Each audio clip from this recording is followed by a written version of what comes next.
Welcome to So Very Easy. My name is Laura, and today I would like to share with you a way to fix a back collar with a hole in it. Now, a lot of times we need to remove the little labels that are on the back of the collar because they're very scratchy sometimes. And if you don't take them off right, or they rip off because you've been scratching at them, they can leave a hole. And then the shirt, you cannot wear it. So I want to share with you a very easy and decorative way to fix the shirt. It is a very simple application, and you will just need a piece of bias tape and some matching thread. Now the shirt that I need to fix is a black and white and gray shirt. However, white is too stark for this application. So I've decided that I'm going to use a black bias tape. Now, in order for you to see it, I'm going to show you how to do it in white. However, I am going to use the black. Now let me explain why it's important to use a bias tape. As the word says, it is cut on the bias. And when the shirt is made, the collar is smaller than the collar piece that is around the back that attaches onto the collar. So you need to have one size at the collar, a little bit bigger for just below the collar. And that's why a bias tape works really good with this application, because it will have a little stretch and you won't have it sticking up at the back of your neck. So let's get started. Now, bias tape comes in a lot of different sizes. You can get this wide one and it is not folded in the center. Then you can get one that's folded in the center. Any bias tape that is going to cover the hole is the size that you're going to need. If you buy one that does not have the fold in the center, you will just need to iron it and put a fold mark in the center. Take that now and fold it back onto itself. You do not need to fold this out all the way. It can stay in. And you are just going to put a little row of stitching through all of the layers. Trim it off and just trim it off to the corner here. Now you're going to need to do this to both sides to approximately the measurement from the shoulder to shoulder. If you're off a little, it's not going to make that much of a difference. Now, if you hold this seam open, you will be able to turn this all in one step. Put your finger in, hold that seam open, and just flip it over, and it's going to poke out. Now you can get a little poker of a sort and put it in, and there you have a nice little point.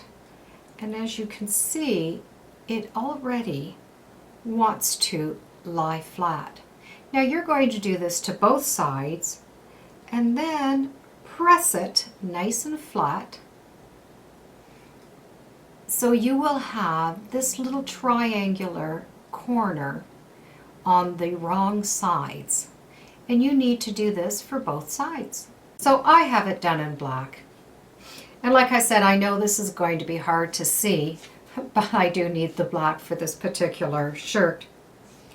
Now that center fold line is the first line that you are going to stitch. That fold line that you put in there is going to line up to the stitching line where the back and the collar meet. And when you put them together, you need to stitch over that fold line through the collar and the bias tape. Now let's look at a simple way to find that fold line to match the stitching line. Put your pin in the fold line, fold your fabric over, find your stitching line, put a little stab in your stitching line, coming back out of the stitching line, fold the tape back over, find that fold line, and you have your mark. Now, if you do this all the way around, you will know that that fold line will go exactly where your stitching line is. Now that I have it pinned in place, exactly where the stitching line is, I obviously cannot stitch over these pins going in this direction. So just take another set of pins and repin it in that direction. Now you can remove these long pins because you have all of these pins here to hold it on. So you know that fold mark is the mark that you're going to stitch on. So this is how your first row of stitching is going to look, of course attached to your shirt. And I would recommend starting from the center and sew right to the edge. And do that on both ways when you sew it. It'll just be easier to handle the first time. Now, like I said, the collar top here is a little bit smaller than the piece that's attached to the collar. So you're going to be able to take this and just give it a little tug. So you're stretching it ever so slightly. So let me show you here. You're going to take, this is the part that's going to be attached to the shirt. This will be the part for the collar. If you just take it and pull it just a little bit, it's going to stretch that seam just ever so slightly, and that's all you need. You don't need to pull it a lot. So this is going to be a little smaller, so this is going to be a little bit bigger now, and this of course is on the shirt. So now you need to stitch this top seam here and the bottom seam onto the shirt. Go all the way around and end.